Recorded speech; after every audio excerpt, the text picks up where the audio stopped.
Hello everyone. My name is Abhisheka. I'm an artist as well as an ecologist.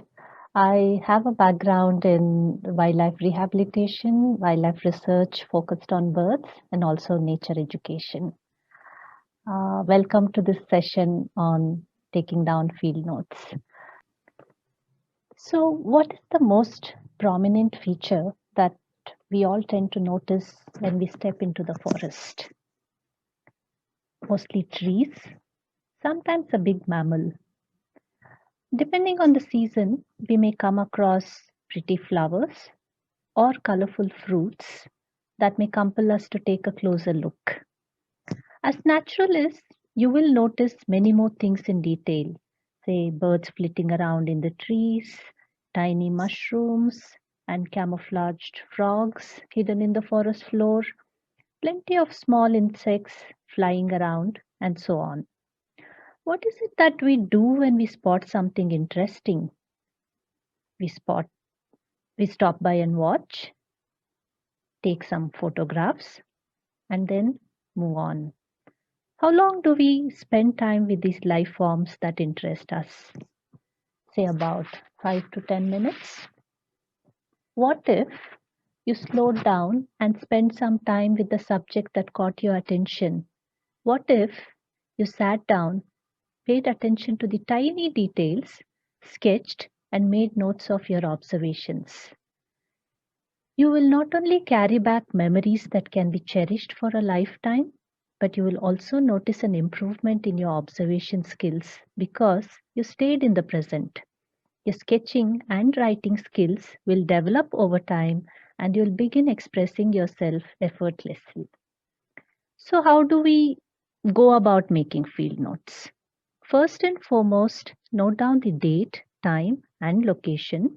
The most impressive field notes are those that are a combination of images, words, and numbers. So, in comparison to just seeing or photographing, sketching forces you to pay attention to the subject. It makes you look again and again, and therefore, the more you draw, the more you'll see and remember the details accurately. As you draw, you'll notice details that you had not seen before, which will arouse your curiosity.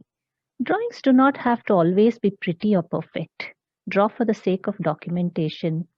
Do not worry if you have not sketched before. Start now. Let us try out a simple sketching activity. Let's draw a flower in few simple steps. I hope you have paper and pen ready. First, draw a circle and mark the central axis. To add petals, draw the center line of each petal as it radiates from the central axis.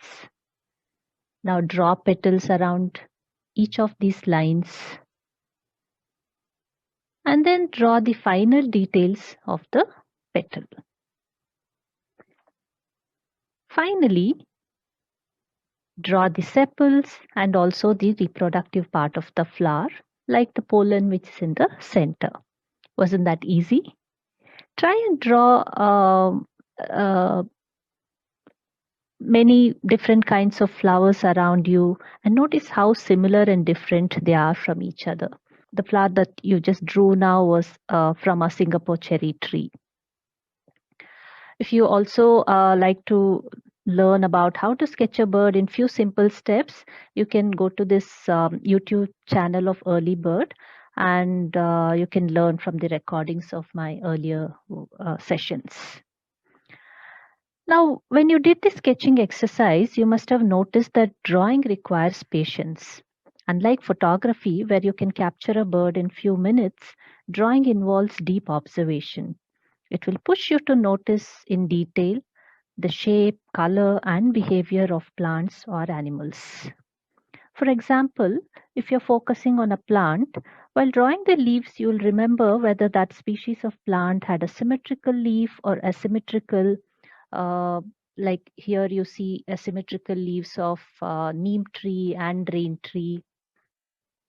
And again, while drawing the leaves, you might notice whether the veins in the leaves ran in alternate or opposite directions. Say, if you're drawing seeds, You may actually wonder, looking at the size and shape of these seeds, as to who eats these fruits.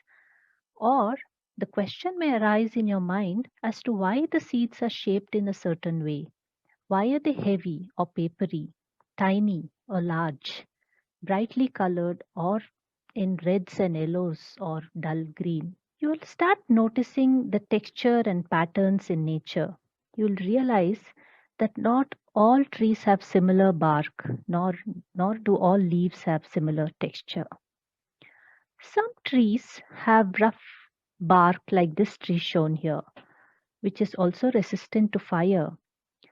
Try to take an impression of the bark texture by placing a sheet of paper on the bark and rubbing it with a pencil or oil pastel.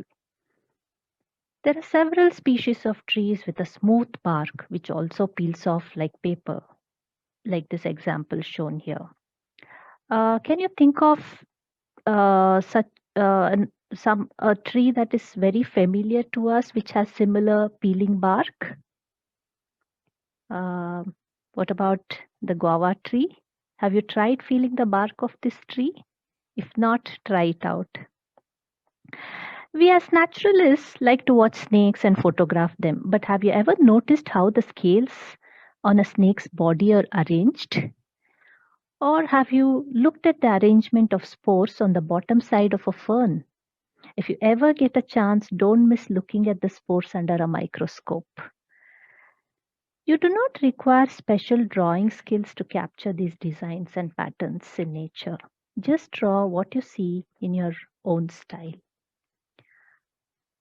Always accompany your drawings with notes. We may not be able to remember all the details of what we saw, so write them down. If you're in a situation where you cannot spend much time at the location, make quick notes using few keywords about what you noticed there.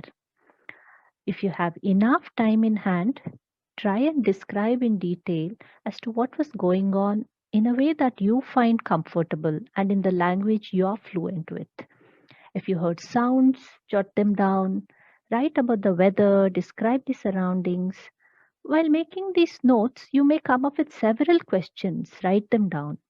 And do not limit your note making to what you saw. Try expressing how you felt. Was this something you were noticing for the first time or seeing it elsewhere before? Did it remind you of something or somebody? Include personal stories, memories, and quotes. Be creative and write few words of poetry. Now you may wonder that you're not a poet, so how can you write poetry on nature? With a bit of guidance, we can all overcome our inhibitions of expressing ourselves through words.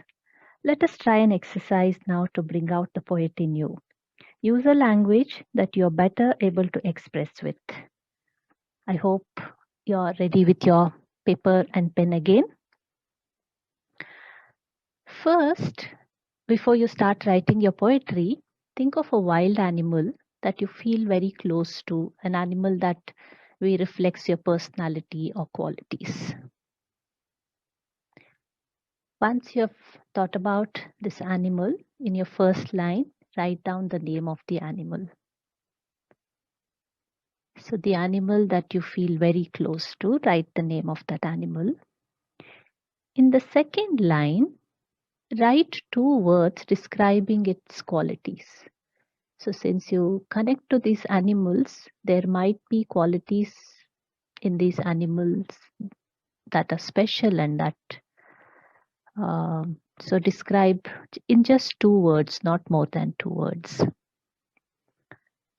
Now, in the third line, you will have to use three words, just three words, and write three words of action. So, the kind of action that this particular animal does, but only in three words. You might have noticed now that in the first line there was one word, in the second line two words, and in third line three words. Now, in the fourth line, you have the freedom to express yourself.